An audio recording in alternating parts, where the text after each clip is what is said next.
Hey everybody, like I promised, I have one of my dear friends back on. We had him on just a couple of years ago, and he was talking about his brand new book, and I promised you I'd bring him back. He is actor and comedian Jason Stuart. He is one of the top openly gay comedians in the United States and is a very prolific character actor. He's been in over 250 films and television shows. Is that crazy? Journalists have coined him as the gay male version of Joan Rivers and Don Rickles, and his recent autobiography, which what we had him on for, Shut Up, I'm Talking, has gotten rave reviews, and his new online comedy album, I'm the Daddy, I have Candy, is appearing on Sirius XM Radio. That's really cool. And next up, he is going to be in an episode of Goliath, the Billy Bob Thornton series, opposite of J.K. Simmons. And lastly, the hit comedy series Smothered is now on Amazon and Reverie. The show is co-created and co-stars with Mitch Hara from Mutant Olive, a brilliant writer and actor, which is currently being considered for an Emmy nomination for Best Actors in Series. That's really cool. So welcome to the show. How you doing today? Well, to update, we didn't get an Emmy nomination. We lost to John Travolta. John Travolta, Kevin Hart, someone from 30 Rock, someone from Seth Meyers' show, and J.D. Smooth. Oh, man, that stinks. But at least you were thought about. Which we were, honestly, for Best Actor, we were one of, I have to say, 11 people that were being considered, and they chose 5. So we were as close to get a nomination as you could to losing one. Right. That sucks, but it's still gonna feel like an honor to be at least considered. Yes, it was really nice to be considered. It's a small short form series. It's 7 episodes that people can watch on Amazon or YouTube or Reverie or Apple TV or all these places, or Ichpoo or Zoopsh or Zak or OQ or Rat's Ass or whatever they want to call it. All these places that they put them on. It's been put on. You know, I remember when digital television first came out and the streaming stuff, and I'm like, is this really going to take off? You know, I mean, nobody really thought. Our series is a series about 2 guys who've been in a relationship for 30-something years, who hate each other and can't afford to get divorced. There is no gay men playing gay men on TV that I can think of at the top of my head that are playing that is on actually network or streaming or cable television anywhere that's currently being made. I don't know of anything. We've had several meetings, so our hope is to sell it as a half-hour series or keep it at short form and sell it that way too to Netflix or Amazon prime time. And see, the avenues like that allow you to do that kind of stuff. It's more, you can have more featured content and stuff that sometimes maybe not as popular on television. Sometimes it's more popular on television, and they can do it in both series. So, you know, it gives you a lot of options of where you can really broadcast your shows and stuff. I don't know if it's the people allowing you to, or they don't think of it, or they want someone that is on a list. Like, you know, what's fame? You know, what is well known? There are people that are watching this show right now that have no idea who I am. And then there's some people that are major fans and have been for 100 years since I started. So it's all over the place. I always think if I had the career that I had now, and this were the 1970s, I'd be a major TV star. But, you know, but it's not that way anymore. It's very different, and it's harder to find people. But once you do, you know, you're obsessed with whatever it is that you're watching. I mean, I was looking for something to watch last night on Netflix, and man, there was at least 30, 40 films or shows that I had no idea from all over the world, anything about them, anything. Never had heard a word about it. And then you look up something that, oh, that's a major actor on it. Oh, okay. Yeah. You know, they used to get on in a talk show and they would do publicity for it. My friend Alexandra Paul, who was on Baywatch for 5 years, she would do a lot. She starred in like 15 or 20 Lifetime movies. They would just plop them down. They never even let her know until a couple days before. There was no PR, no, you know, talk show, no, hey, you know, you're going to be in this, watch it, nothing. That's just the way they do it now. Wow, that's so interesting. Yeah. So, you know, I got this email from your publicity company, and I was actually really inspired because since 2020, I noticed that everything got shut down, you know, and I've been looking for that glimmer of hope that something's coming back. And then I get to see you going on a comedy tour, which is really cool, especially since it's in California. So, I mean, this is giving me hope that we're getting back, and you're getting back to what you love to do and entertaining people. So what does it feel like to be out and being able to actually go back out on tour and meet with people, talk with people, make them laugh? It's exhilarating. It's scary. It's unpredictable. I did my first show in I guess when I came back. I did the comedy Chateau, the Laugh Factory in Long Beach, Sonoma Gay Pride, where there weren't enough LGBTQ people, so it was mostly straight people in the little town. Palm Springs at a theater here, the Desert Rose Playhouse. I did it last Saturday. Those two shows, Sonoma and that, were both sold out. And now I'm this week, I'm the 23rd and the 24th, I'm going to Alameda to do a brand new comedy club. For those who don't know where Alameda, California is, it's sort of close to Oakland, not far from that. I'm going to be there doing 4 shows with Stuart Thompson, who's featuring for me. He's a hometown boy there. And then I go back to the Laugh Factory again and the Comedy Chateau on the 30th, and I'm going to do those 2. And then I'm also doing one more thing online in August, and then I'm doing one other thing. Oh, a beach, Comedy by the Beach in August too. Oh, how fun is that? Doing with Ahmed and some other headliners. I don't know who the other ones are yet, so I'm doing that. And it's all in California, which is really weird. Yeah. So I'm waiting. So tell me a little bit about the dynamics of these things. I know it's going to be probably different than you're used to for a little while.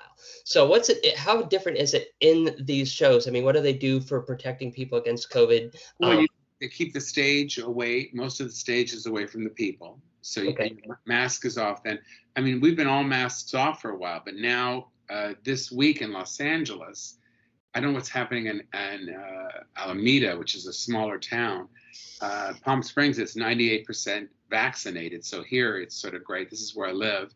But I'm going to Los Angeles, and I think I'm going to probably be wearing a mask other than being on stage. So it's sort of all over the place. And you're just being careful. I'm not touching people. I'm not shaking hands. Some people get a little offended or uncomfortable. And I just go like, I bow. I'm like, I'm in an Asian film, you know. I like the bowing. I think that's a sort of hello, nice to see you, and that's what's going on with that. So I don't know. It's all over the place, and I've been doing a lot of new material, and that's sort of fun. So I'm getting the sea legs on that, and that's really sort of terrific. So did 2020 help you develop that? Because you really had time to think and take time for yourself and work on your crafts, I'm sure. Yeah, but you can't work on your craft unless you're in front of an audience. So the problem is where do those jokes fit? Do they work? I have to, the comedy's like music. So you have to change the arrangement of the words. Like I wrote a bit when I went to Sonoma, I wrote this really great bit. I said, some woman comes over, and I see her at the airport. She's sitting there with this kid, and the kid's 6 months old. She goes, "Hey, baby, where do you want to go for dinner?" And I just screamed, "Mame's on." I mean, what do you mean? Were you asking the kid? Ask me. The kid doesn't care where he eats. I mean, and then I get on the plane, she's got another kid with her, and that kid's hit my seat. I said, "Look, this is not happening." She says, "You can't talk to my kid like that." I said, "When I was a kid, my mother would have me in the overhead. She'd make a little window. She'd throw some crackers in, go shopping, and have sex with the neighbors, and I turned out okay." So that's the way that all goes down, and it's so weird because you have to keep working on that bit, So I don't know if you noticed, I was thinking when I did, I hesitated for a second. You probably didn't notice, but I'm thinking because I haven't done that bit other than two times maybe on stage. Whereas 2 years ago, I would have done that 10, 12 times before I did it in a major show, but I can't do that now. There's no place to do it. And if you do it on a show that's online, you're just sitting in a chair here with you, and I'm maybe reading it off my cards I'll put right here. I'll put a piece of paper and I'll tape it to the computer with bullet points for the joke. So it's a whole different thing. I'm still going in and out with my sea legs trying to get my stand-up, Though I have to say the response has been great. It's so positive, and I think I'm doing okay, and they think I'm doing great. So I'm going to keep that self-esteem low like I always do. Self-esteem low, I love that. So, when I go to comedy clubs, they usually pick on somebody in the front row, and obviously they're doing something. I don't know what it could be. They're just either looking like they deserve to be picked on. Sometimes they just goes. You don't pick on anybody who's breathtaking. You don't pick on anybody who looks like they might have something that you don't want to tease them about. You know, you look for the person who is laughing, having a good time, or someone who's breathtakingly beautiful who deserves to be picked on. There you go. Now, do you do that often, or Oh is it? yeah, my whole show is my show is very audience interactive. I want you to feel like I'm just talking to you. I don't want you to feel like I'm standing there telling jokes. I want you to feel like this show is for you. And that's the actor in me, because I'm an actor first. Sure. So how do you find things that you can pick on people with? I mean, do you physically look for it? I go like this. I look at you and I go, why is one ear sticking out? It's driving me crazy. Either take the hair down or put it behind both ears. It's driving me nuts.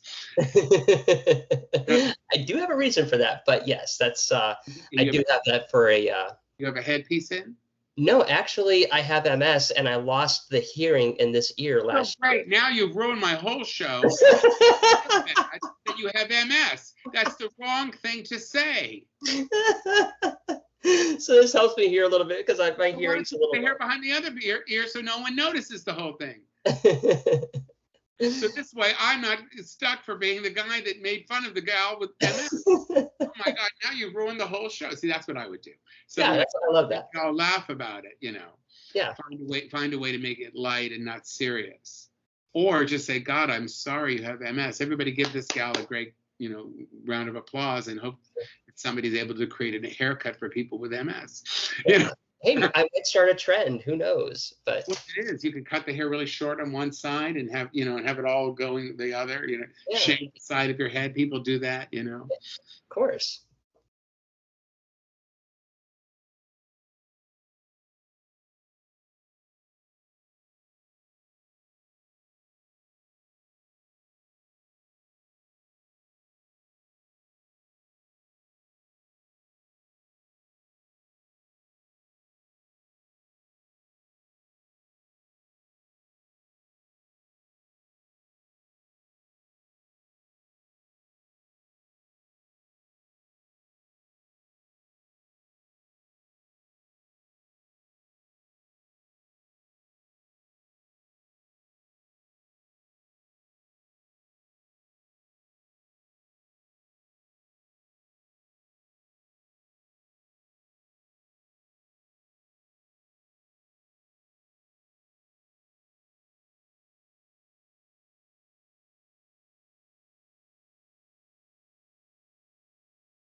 Like, OMG, you were on TV and junk.